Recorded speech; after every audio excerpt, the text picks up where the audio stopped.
Gyeongju, a city that holds 1,000 years of history. The cherished values, preserved over time, have shaped who we are today. Now, through new encounters, we step into a better future. Sustainability, innovation. With the spirit of connection, a new millennium story begins. As APEC and Gyeongju come together, APEC meets Gyeongju.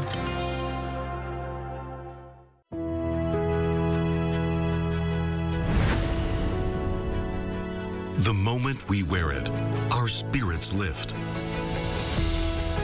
It helps us grow strong in body and in mind. As we wear it, we learn patience and respect. The belt system motivates students to strive harder and continue growing. This uniform shapes movement into grace and turns performance into something thrilling. Now, embraced around the world, Taekwondo shares our culture, philosophy, and values with pride and spirit. Though it may seem simple, this uniform holds your passion and your journey. It belongs to Taekwondo. Wear the extraordinary. Be with Taekwondo.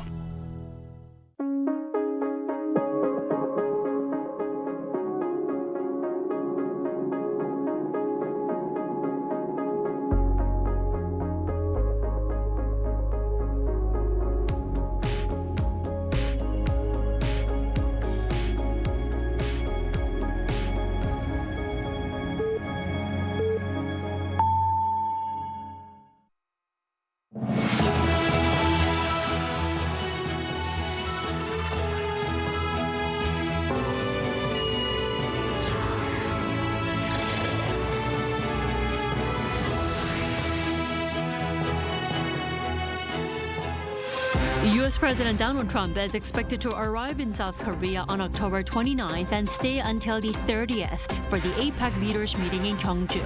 It's also believed he will have a summit with his South Korean counterpart, Lee Jae-myung. The Cambodian Prime Minister expressed a regret over the recent death of a Korean national in Cambodia and promised a tighter safety protection for South Koreans in the country. The Presidential Chief of Staff for Policy and the Industry Minister are on their way to the U.S. to fine-tune follow-up tariff negotiations with Washington, which the two officials say they are positive about. The high hopes helped South Korea's benchmark KOSPI break through the 3,700 mark for the first time on Thursday. U.S. President Donald Trump is expected to pay a two-day state visit to South Korea starting October 29th for the APEC Leaders Meeting later this month. A visit that will likely include summit talks with President Lee Jae-myung. Yoon Jung-min starts us off. U.S. President Donald Trump is expected to visit South Korea from October 29th to 30th in time for the APEC Leaders Meeting in the city of Gyeongju. That's according to South Korea's National Security Advisor, Ri Sung-rak, on Thursday, adding that a South Korea-U.S. summit is expected during that time when asked about the issue. He declined to further comment, saying a change in schedule is possible. When asked about the possibility of a meeting between Trump and North Korean leader Kim Jong-un around that time, the security advisor said he had no knowledge on the matter. In 2019, Trump met Kim at the DMZ, 4 months after their summit fell apart in Hanoi. On a U.S.-China summit, we said Trump could meet his Chinese counterpart Xi Jinping during his stay in Korea, without giving further details. Talks are reportedly in the final stages to invite the leaders of the U.S. and China to South Korea later this month, in the form of a state visit. And according to diplomatic sources, bilateral talks with President Lee Jae-myung are being arranged. Lee is expected to meet Trump on the 29th and Xi on the 30th. The upcoming APEC meeting comes at a time of growing uncertainties in global politics and trade, amid a tug-of-war trade talks between Seoul and Washington, as well as heightened trade tensions between Washington and Beijing. Yoon Jung-min, Arirang News. So in just about 2 weeks, the APEC Leaders Meeting will be held in Gyeongju, Gyeongsang-buk-do Province. As the preparations to welcome the heads of state reach their final stages, thorough on-site checkups are underway. Our Cha Yoon-kyung reports. In Gyeongju's Pomon Tourist Complex, final on-site checks are underway to prepare to welcome heads of state from various countries. The APEC Leaders Meeting will be held at the Gyeongju Hwabaek International Convention Center. Most of the construction work for the main facilities, such as the conference and banquet halls and the media center, has been completed. Currently, final preparations are being made, including installing furniture and equipment. The organizers are especially focusing on dining areas, accommodation, and transportation, as these will leave an impression on the representatives of participating countries. Prime Minister Kim Min-seok has visited Gyeongju 6 times since taking office. Gyeongsang-buk-do Province Governor Lee Cho-ru conducted an inspection yesterday, checking everything from air quality in the accommodation to shuttle bus arrangements, ensuring every detail is addressed. Since security is a top priority with world leaders, including U.S. President Donald Trump and Chinese President Xi Jinping attending, a 24-hour security and safety operations center has been set up, involving the National Intelligence Service, the military, police and fire departments, and the Coast Guard. All routes from the airport to the event venues for the heads of state have been subject to practice runs to ensure everything moves smoothly. During the meeting, after sunset, the Pomon Tourist Complex will shine brightly with newly designed scenic lighting. Around Pomon Lake, large-scale 3D projection mapping and laser light shows will take place alongside symbolic APEC sculptures. Additionally, footpaths near the leaders' accommodation will be lit with golden lights, reflecting the image of Gyeongju as a city of gold. The APEC Leaders Meeting, last held in Korea 20 years ago, will kick off in Gyeongju in just 2 weeks. Cha Yoon-kyung, Arirang News. Now, on to the recent string of crimes targeting Korean nationals in Cambodia. Cambodian Prime Minister Hun Manet expressed regret and condolences over the recent death of a Korean national in his country and promised cooperation for the safety of Korean nationals there. Pyeongyang has this report. According to South Korea's foreign ministry, Prime Minister Hun Manet expressed deep regret over the recent deaths of South Korean nationals in Cambodia and pledged to step up efforts to protect Koreans and apprehend suspects still at large. Second Vice Foreign Minister Kim Jin-ah spoke with Hun on Thursday and conveyed Seoul's grave concern over the ongoing job scam and kidnapping cases targeting Korean nationals. She also urged the Cambodian government to take stronger action to eradicate online scam crimes and protect South Koreans in the country. Kim emphasized the importance of a new Korea-Cambodia joint task force on scam crimes and called for Phnom Penh's cooperation in swiftly repatriating detained Koreans. She also requested continued support in sharing investigation records and autopsy results related to the Korean nationals found dead on Bokur Mountain in August, and in expediting cremation and repatriation procedures. Earlier that day, Kim met with the Secretary General of Cambodia's Online Scam Response Committee, agreeing to step up cooperation to protect Korean nationals and advance plans for a joint task force. The delegation later toured a former major scam site to assess conditions and hear briefings on Cambodia's enforcement efforts. At a briefing on the same day, National Security Advisor Wee Sung-nak said that the government will mobilize all possible means to protect Korean nationals in Cambodia and ensure the swift repatriation of those who have been detained. We said the government will also strengthen international cooperation to root out the scam job industry, which he described as a massive organized operation involving some 200,000 people across multiple countries.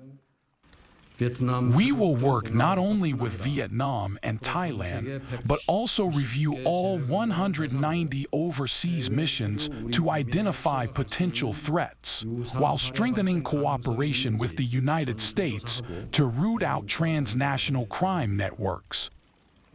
He added that the plans are also under discussion to trace and confiscate profits gained from these scams through international cooperation. Domestically, we said that the government will tighten oversight of online job postings that lure Koreans abroad, strengthen prevention and monitoring mechanisms, and pursue legal action against those linked to transnational scam rings. According to officials, roughly 1,000 Koreans are believed to be caught up in so-called job scam networks across Cambodia. Among the detained are around 60 Korean nationals whose repatriation, we said, remains the government's top priority. Hyunyoung, Arirang News.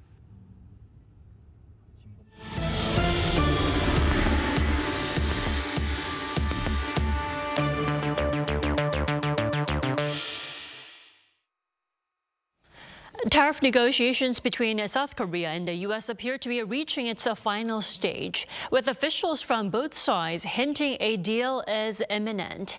Additional negotiators from Seoul are joining their economic chiefs in Washington to iron out the remaining trade details this week. Our Moon Hae-ryun has this report. Top South Korean officials expressed a positive outlook on trade talks with Washington ahead of follow-up negotiations. Speaking to reporters at Incheon Airport on Thursday, Kim Yong-bum, presidential chief of policy, shared his views on recent U.S. commentary signaling that negotiations are coming to a close. With the U.S. Treasury and Commerce Departments communicating together more closely than before, we are viewing this positively. Kim Jong-kwan, Minister of Trade, Industry and Energy, added that details are still being finalized, but misunderstandings have been largely resolved. He also stressed that negotiations must meet national interests. I believe it is far more important that any outcome aligns with our national interests and the understanding of our citizens. The South Korean delegation, including Finance Minister Koo Yoon-chol, already in Washington for the G20 Finance Ministers meeting, will be visiting the U.S. Office of Management and Budget on Thursday local time. This follows remarks from U.S. President Donald Trump, who said that South Korea signed a deal to make an upfront payment to invest in the United States. Speaking to reporters at the White House on Wednesday local time, Trump added that Japan pledged $650 billion and South Korea $350 billion. In reality, Japan's investment commitment stands at $550 billion, and Seoul has already pushed back on the idea of a direct cash payment, warning it could trigger financial instability. U.S. Treasury Secretary Scott Bessent remarked that he expects something from trade talks with Seoul to come within the next 10 days, as they are in the process of ironing out the details. When asked whether the U.S. is willing to offer South Korea an unlimited currency swap, he drew a line saying it is a matter for the Federal Reserve. However, he added that if he were the Fed chair, South Korea would already have a currency swap facility similar to Singapore's. Moon Hae-ryun, Arirang News. And with high hopes over a positive outcome between Seoul and Washington, South Korean shares extended their record-breaking rally on Thursday, with the benchmark KOSPI closing above 3,700 points for the first time. Park Jun-han has the details. South Korea's benchmark KOSPI closed past the 3,700 mark for the first time on Thursday, extending its record-breaking rally. The KOSPI opened at just over 3,675 points, up 0.51% from Wednesday's close. It then broke the 3,700 mark during the morning and closed at over 3,748 points, a 2.49% increase since Wednesday's close. Samsung Electronics shares also hit an all-time intraday trading high, surpassing the 97,000 Korean won mark during the day to close at 97,700 won. Also a record high. According to the Korea Exchange, Samsung Electronics last recorded an intraday all-time high more than 4 years ago on January 11, 2021, when it reached 96,801. Foreign investor sentiment toward the semiconductor sector has strengthened significantly. Many are taking a bullish view that while the previous semiconductor cycle typically lasted around 3 years, this one could continue through 2033. South Korea's automobile giants Hyundai Motor and Kia Corporation also saw a strong performance on Thursday. The two stocks rose by 8.28% and 7.23% respectively. Despite a previous sluggish stock performance due to high U.S. tariffs on South Korean automobiles, investors are betting on hopes that tariff negotiations with the U.S. could enter their final stages. I think today's gains in auto stocks largely reflect optimism over trade negotiations between South Korea and the U.S. Now the KOSPI is past 3,700, investors are eyeing whether the index could reach 4,000 before the year's end. The KOSPI continues to rally on government policy support, improving investor sentiment and optimism over third quarter earnings, raising expectations that the momentum could carry through the months ahead. Park Jun-han, Arirang News. The Korean economy continues to face weak growth in overall production, largely attributed to a contraction in the construction sector. But the general trend for consumption appears to be improving. Our correspondent Moon Ji-young explains. The state-run Korea Development Institute has maintained its previous assessment for the South Korean economy, citing the ongoing sluggishness in construction investment and the gradual easing of the economic downturn, primarily driven by consumption. The assessment comes from the KDI's latest monthly economic green book released on Thursday. Overall production growth remained subdued, largely attributable to declining investment across various sectors. Industrial output in August remained unchanged from the previous month. This sluggishness is particularly evident in the construction sector, where investment has continued its sharp decline. Construction output fell by 6.1% year-on-year, marking 16 consecutive months of contraction. Facility investment is also undergoing a period of adjustment, while manufacturing investment remains relatively subdued. However, consumer spending is showing a gradual easing of its slowdown, with the underlying trend of improvement persisting. While overall retail sales saw a temporary dip in August following robust spending in July, seasonally adjusted figures still indicate a modest recovery, supported by factors such as falling market interest rates and the ongoing government policy measures.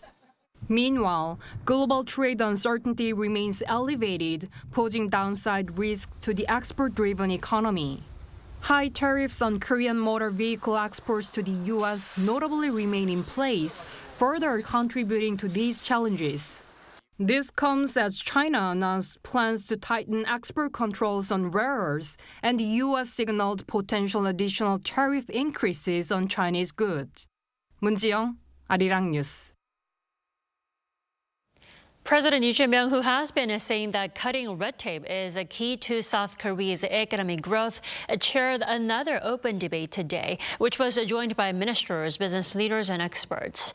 This time, the focus was on the biotech, energy, and culture sectors. Our Presidential Office correspondent Song Yu-jin reports. From a no to a yes. President Lee Jae-myung is calling for a paradigm shift in South Korea's regulatory approach, again emphasizing that cutting red tape is key to the country's economic recovery. 어떤 규제라고 하는 게 허용되는 것을 공무원들이 정하기에는 세상이 너무 복잡하고 너무 빨리 변해요. 이제는 그래서 꼭 문제되는 거 아니면은 원칙적으로 허용한다는 관점으로 모두 전환을 좀 했으면 좋겠다. The president made the remarks on Thursday while presiding over his administration's second open debate on regulatory reform. The debate focused on easing restrictions in biotech, energy, and culture. Industry leaders pointed to South Korea's lengthy drug approval process, which takes about 420 days on average. Speed matters in every industry, but in biotech, it's directly tied to people's lives and to patents that drive innovation and profit. We need more qualified reviewers at the Ministry of Food and Drug Safety.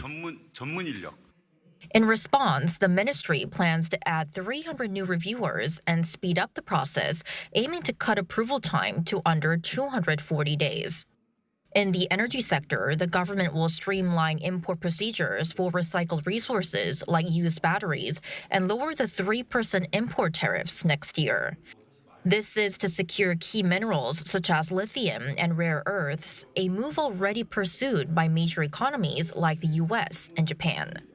On the cultural front, debate explored ways to revive South Korea's struggling film industry, hit hard by the rise of streaming services. We urgently need an emergency injection of government funds to resuscitate our film industry.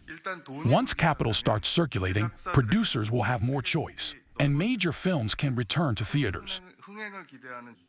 For that, a fund worth 700 billion won, or around $500 million, will be set up next year to support local productions while expanding tax credits for film companies. Aiming to shift the government's role from a regulator to a growth partner, more industry-specific discussions and deregulation measures are expected to follow once the Presidential Committee on Regulatory Reform is launched. 송유진, Arirang News.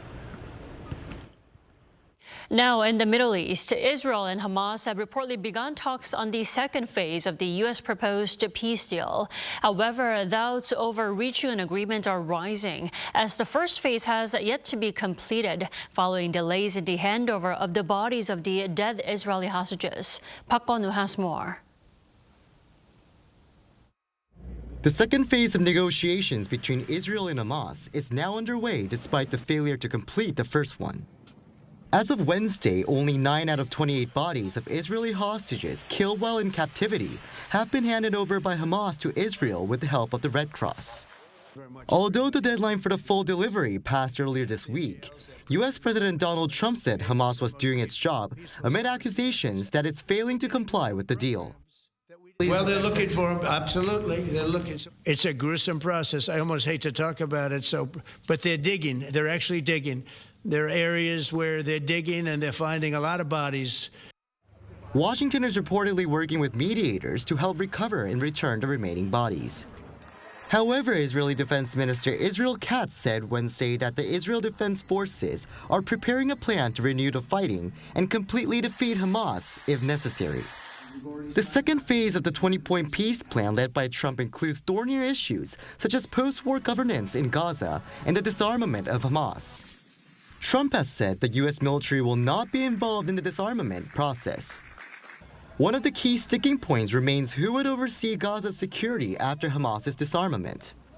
Mediators are reportedly discussing the possible dispatch of 1,000 Palestinian police trained by Egypt and Jordan.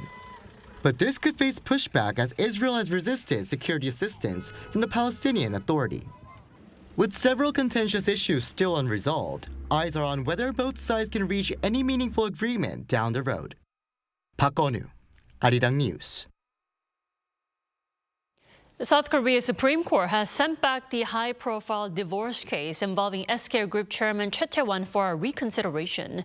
So the court overturned a record-breaking ruling worth about $980 million that had ordered him to pay his estranged wife. Park Hyo-bin reports. South Korea's top court on Thursday morning overturned a lower court's ruling that ordered SK Group Chairman Choi Tae-won to pay his estranged wife Do So-young around 1.3 trillion won, or about $980 million in asset division. The ruling comes 8 years after Choi first filed for divorce mediation in 2017, and a year and a half after the Seoul High Court's decision in May last year, which had marked the largest divorce settlement in South Korean history.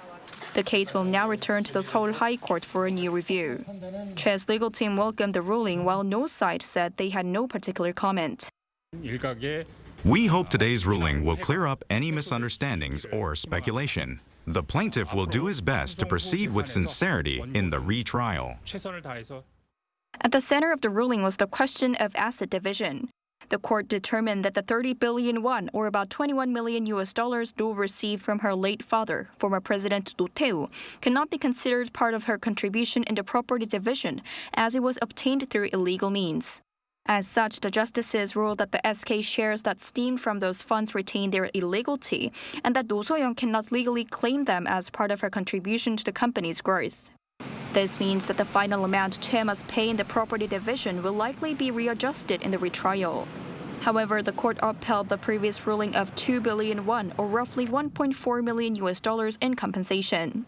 Following the Supreme Court's decision, SK's stock plunged by 7% as investor sentiment weakened, even as the broader KOSPI index remained on an upward trend.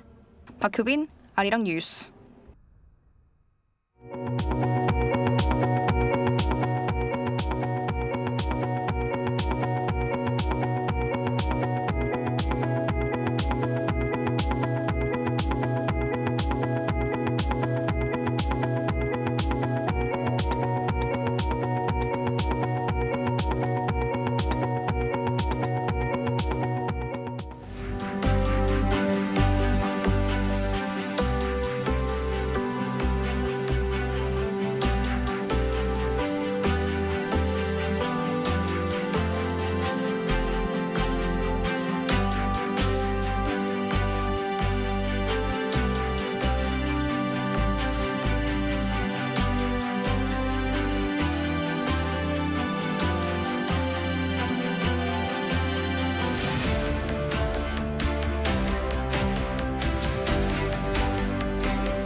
The capital area welcomed more pleasant autumn weather this morning under clear skies. Then more clouds moved in this afternoon. However, the rain has not entirely left the country. Eastern regions and Jeju are forecast to get on and off spotty rain through tonight. Then another band of rain will return from the western regions late on Friday night. But it will be rather cloudy tomorrow in most parts with a glimpse of morning sunshine in the capital area. Starting off the day with temperatures that are similar to today's at 17 degrees here in Seoul and Daejeon. Jeju will be warmer. Then clouds will keep the warms in the afternoon, getting up to 24 degrees in the capital, Daegu, and Gyeongju tomorrow afternoon. It looks like the colder air will rush in, bringing late autumn to Korea by Sunday. With that in mind, here's a look at the international weather conditions.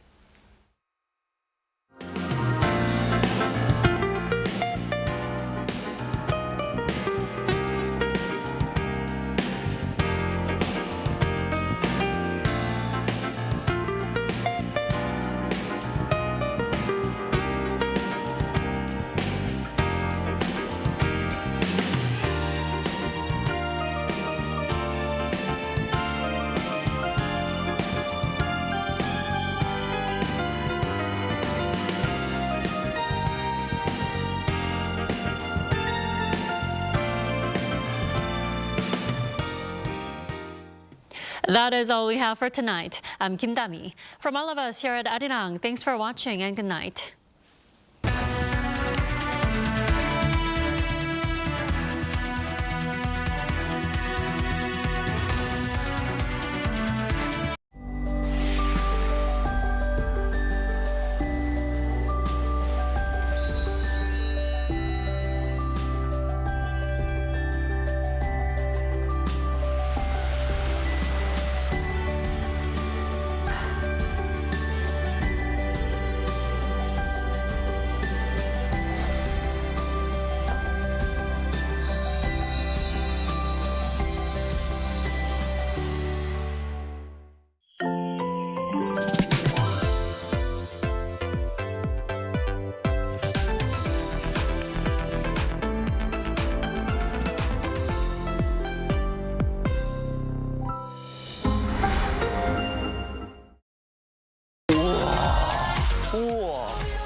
손 크네. 태권도 원! 하! 하!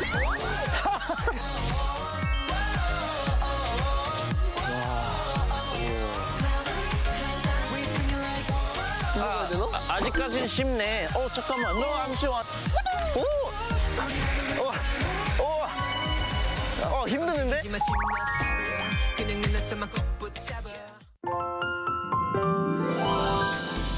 신기한 기념품, 정말 신기한 가게. 추억 담은 기념품 가게. ABCC 아닌 CC 상가. 바다에 담은 기념품 가게. 당신의 추억 바다.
도시는 세계와 연결되어 문화를 창조했고 새로운 것을 받아들였다. 함께여서 우리는 더 자유롭고 더 멀리 갈 수 있어. 닫힌 문이 아니라 열린 질문으로. 나에게 APEC은 자유, 융합, 국제성, 다양성, 포용, 개발. 신라의 정신이 APEC 2025로 이어집니다.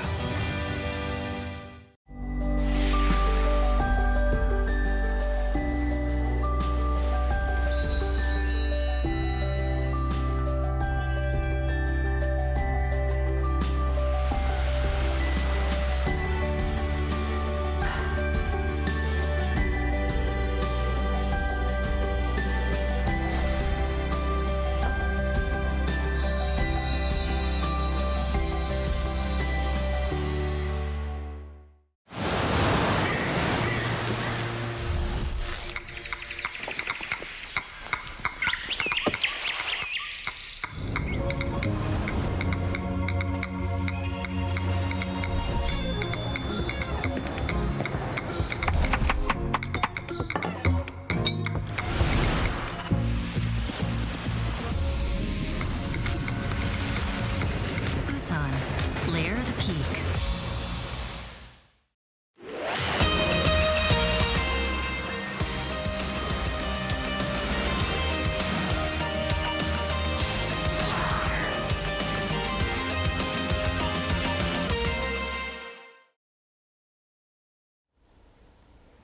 Welcome to Within the Frame, where we bring the most pressing issues across the globe into focus. I'm Kim Mo-gyeon.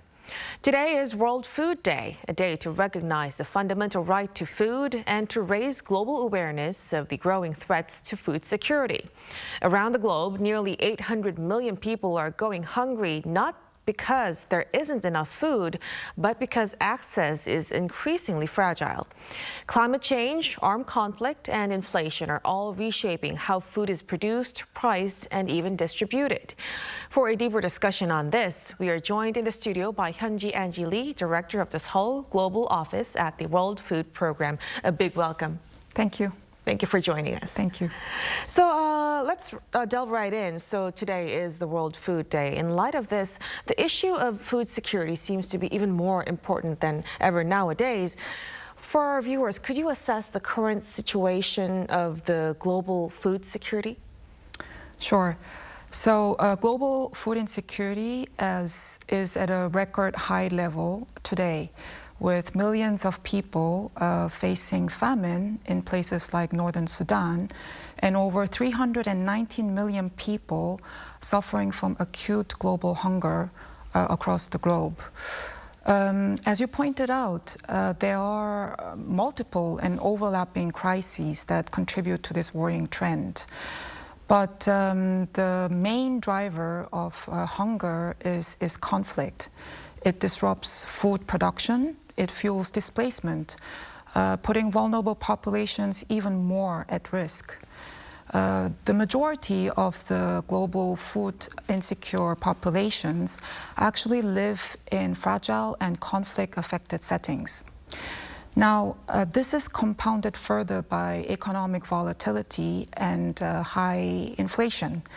There are many low-income families across the world who are struggling to put food on the table because food remains very expensive. And then, of course, there are weather extremes that are even compounding these effects.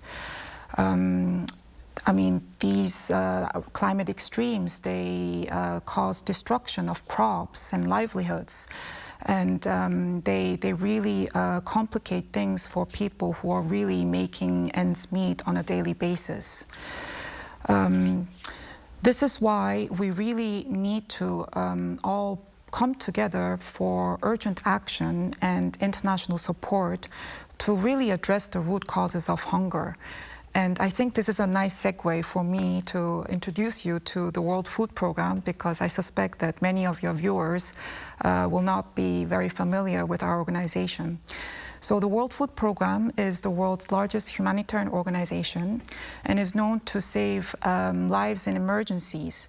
But we also use food assistance to bring peace and prosperity and stability, help communities recover from conflict, disasters, and the impacts of climate change. Right. So let's hope this could be a good opportunity for, raising awareness to the situation. But let's focus more on the humanitarian impact of this. So in some regions like Somalia, the crisis is really a matter of life and death, a very serious one. Director Lee, we hear that the WFP's decided to, cut food aid to Somalia by more than 2/3. Could you elaborate for us the situation and what does it say about the state of international responsibility? Right. In fact, this is really a matter of life and death, and the operating environment has become ever more complex today. The development and humanitarian sector today is navigating an increasingly volatile, challenging and unpredictable funding landscape. A recent OECD study projects a 9 to 17% drop in overseas development assistance in 2025. This will affect disproportionately the least developed countries and also sub-Saharan Africa. And this is why we really need to channel all of our resources and raise the awareness. You cited Somalia, where the World Food Program was forced to dramatically cut the number of people that we support due to critical funding shortfalls. But this is not unique to Somalia only. According to our latest assessments, 6 of WFP's most critical humanitarian operations, alongside with Somalia, including Afghanistan, Haiti, DR Congo, Sudan, and South Sudan, are facing severe pipeline breaks by the end of the year, putting more lives at risk as global humanitarian funding dries up. Which is why we are really calling everyone to urgent action. And we really hope that there will be global solidarity coming together to really shed light on the plight of the most vulnerable who are at risk of facing even greater hunger going forward. Right, very heartbreaking information that we're hearing. But looking at the causes of this, of course, there would be many causes like you've mentioned, but we hear that climate change is now shaking, very foundations of how we produce and access food. Could you tell us what are the most critical ways it's destabilizing food systems, beyond droughts and floods? Right. So to better understand what is at stake, we need to look at the context, both in broad and specific terms.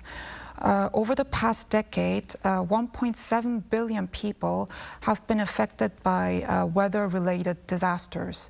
Now, unfortunately, communities who contribute the least to the climate crisis are the ones who are bearing the brunt of the impact of the climate shocks with very limited means to cope. I'm sure you're aware that last year was the hottest year on record.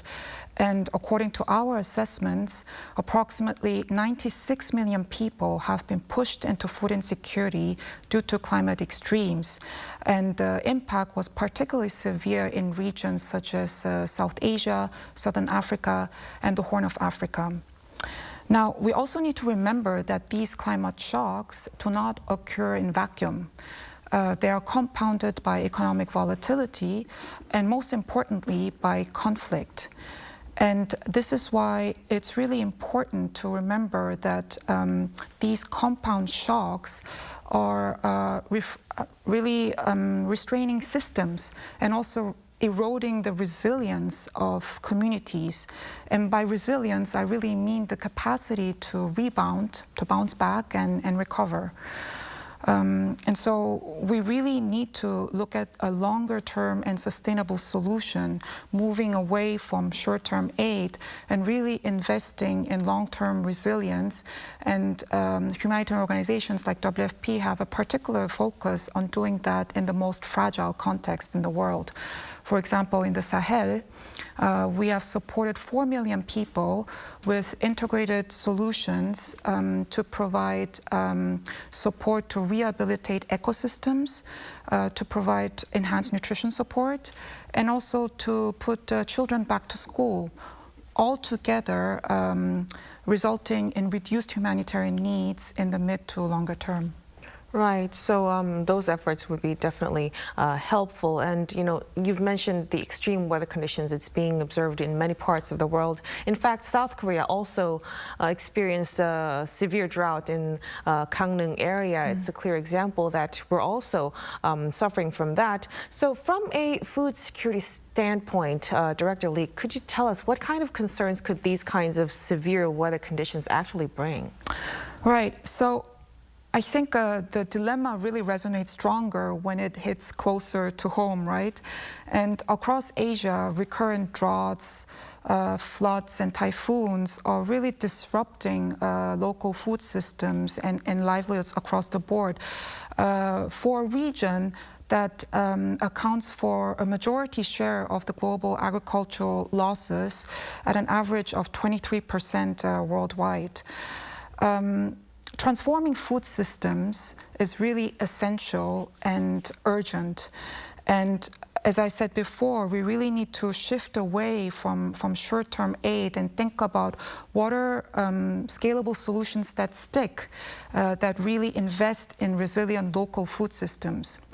Now, in this regard, the World Food Programme has been investing $5.9 billion in local and regional procurement, including $2.1 billion in Africa alone, really directly supporting local food markets and local food systems. And we work with governments, local civil society, private sector, and IFIs to stimulate demand for nutritious local food, but also support inclusive value chain and national programs that really can be bringing impact at scale. For example, in Kenya, WFP is supporting the government in running a national school meals program, which is providing nutritious school meals to over 10 million school kids, but at the same time also supporting local smallholder farmers who have the opportunity to have stable income in return of supplying fresh local produce to school canteens. Wow, that would be helpful because that's not just temporary, it's going to be a long-term project, of course. Yes. Now, Director, let's also touch upon the consumer side. We're speaking of, you know, producers. Skyrocketing produce prices are also very concerning. We saw in sharp spikes in staple crops like Napa cabbage and lettuce, spinach, and etc. So do you think these price shocks would be, of course, we're speculating, it will be temporary, or do you think they reflect some deeper, long-term instability in the global food market? Yes, you're right. I don't think anyone has the crystal ball here, but these food inflations are definitely a reflection of both short-term shocks as well as deeper structural issues in the global food system. And once again, I think we need to look at the context. Now, in an affluent country like Korea, if Napa cabbage is too expensive, consumers would look at alternatives for their groceries because they have that choice. Unfortunately, for many families in the global south who spend a larger share of their income on food, they don't have such choices. And they end up resorting to negative coping strategies such as reducing portions or skipping meals altogether. And so I believe that these trends that we're seeing across the globe is unfortunately not a temporary fluctuation. Food inflation since the pandemic has far outpaced overall inflation levels. And this is really putting a burden on low-income families, especially who are living in fragile contexts. So it is really a sign of systemic fragility. And although the inflation levels have decreased to pre-pandemic levels, there are so many countries where food still remains expensive. So for consumers alike, it will be a growing concern, food affordability and access. Right. And of course, solutions to this would be very important. Speaking of this, the South Korean government has introduced various measures to, build resilience, from climate adaptive farming to smart agriculture. And beyond this, in the world stage, there should be international strategies as well, of course. Could you tell us, what kind of international strategies and coordination models are actually needed to secure food systems in this area of, climate disruption? Right. So technology and innovation are important for sure, but what is really key is anticipatory action. And we really need to move away from reactive response and invest in proactive risk management, reducing losses, preserving dignity, and optimizing resources. I would like to quote the UN's Emergency Relief Coordinator, Tom Fletcher, who has said many times that anticipatory action saves money, time, and lives, and preserves dignity. And if we really want every moment, every dollar, every decision to count, we have to act early and we have to act together. And global evidence confirms that for $1 invested in anticipatory action yields in up to $7 of avoided losses. And so for WFP, we really work closely with governments in setting up anticipatory initiatives at scale. These include building early warning systems that are inclusive, that is, we work with communities on the ground, that cover multi-hazards, and that are linked with pre-arranged financing and actions. And in this way, we're able to really see tangible gains in terms of food security. In Nepal, for instance, through anticipatory assistance, we found out that households who received assistance before an emergency occurs had better food security outcomes and had lower debts compared to households who received aid afterwards. And in countries like Mozambique, that is often plagued by natural disasters, prearranged financing and coordination really helped for a timely response and also a cost-effective humanitarian response. Definitely. So raising proactive measures and also coordinating with other countries would be very helpful in this regard.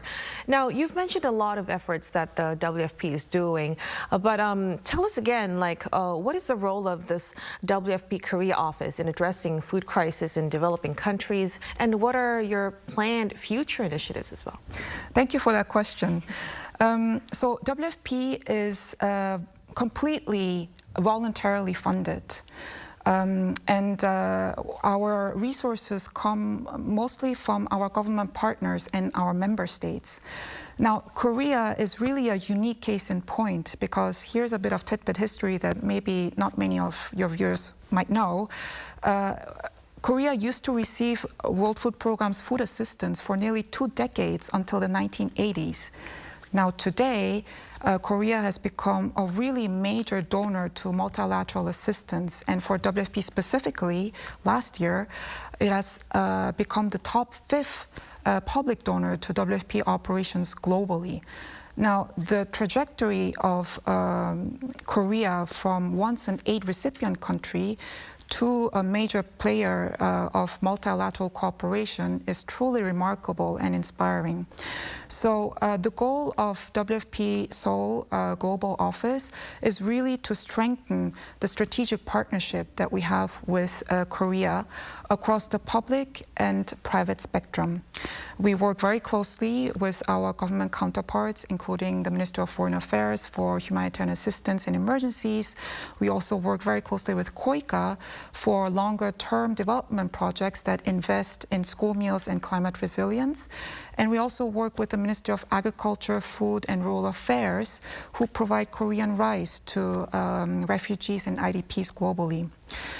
And I should also mention that we have really exciting partnerships in the private sector with corporates and foundations who help really wield influence and help us also with individual fundraising.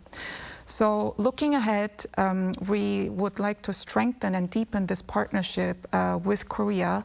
And it's really a win-win partnership because Korea has so much to offer. It has this rich history of overcoming hunger in less than a generation. It has this technological prowess, it has the soft culture power, and it has deep policy expertise. And WFP on its hand has deep field presence, operational capacity, and together I believe that we can really deliver impactful and sustainable hunger solutions worldwide. Right, so we'll be able to look forward to more of these efforts from the Korea office. Now, Director, as we look to the future of food security, innovation seems very important. Could you tell us what are the most, promising innovations that can help us mitigate the impact of climate change and also ensure sustainable food access for the vulnerable? Right. So I think it's really easy to get carried away by the glitz and glamour of the term innovation, the silver bullet solution that can tackle the world's gravest issues. I'm more down to earth. I'm a really strong believer of collective expertise and partnerships. And really to address global hunger, we cannot act and think and experiment like a Silicon Valley venture startup by their mantra of moving fast and breaking things, because if we break things, literally we'll be breaking people and their lives. And so once again at WFP, the engine of innovation is really our country offices.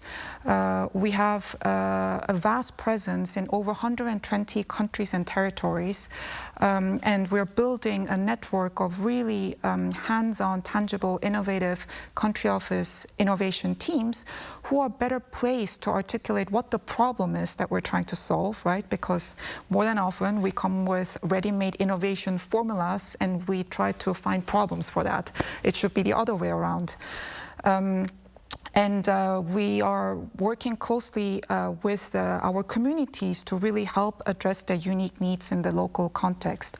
One example I can give you is our post-harvest loss reduction initiative, which may not sound very fancy, but it does change the lives of hundreds and thousands of smallholder farmers by giving them opportunities for training, access to digital tools, looking at more creative business models, looking at cooperative ownerships, and so forth. And this, for example, in Mozambique, has helped forego up to 1,400 metric tons of potential crop losses. So we're really seeing tangible results. At the global level, WFP is leveraging AI to tackle some of the key operational constraints, such as predicting natural disasters in advance, accelerating disaster response, and also optimizing supply chain planning. Mm-hmm. So very meaningful efforts done by the organization itself. But for us, individuals, we can't have like big projects, of course. And since it's World Food Day, could you tell us what kind of action could us individuals can take individually and both collectively to kind of safeguard food security in the upcoming days? Right. Thank you. I mean, yes, we are here because it's World Food Day, but I'm sure for many of us, this is just another normal day. But I hope that we can remind ourselves on World Food Day that food security is really everyone's business. And we really need all the courage and collective wisdom to be able to solve this global challenge. I mean, at a personal level, I would really encourage that you stay engaged in global food crisis issues and global issues writ large. Have conversations with your friends and colleagues and families, and really stay engaged. There are many ways that you can participate. You can donate, you can volunteer, you can campaign, you can even start your own movement in your grassroots communities. So I really hope that we can spark more conversations around this important issue and really show the value of global solidarity. Right, definitely a very powerful message to close on. Food security isn't just about policy, it's about shared responsibility and action, of course. Director Lee, we'll have to conclude our discussion here tonight. Thank you so much for your time and your insights. Thank you. And that'll be all from us on Within the Frame. Be sure to tune in again next time as we continue to explore the stories that matter. Until then, stay informed and engaged.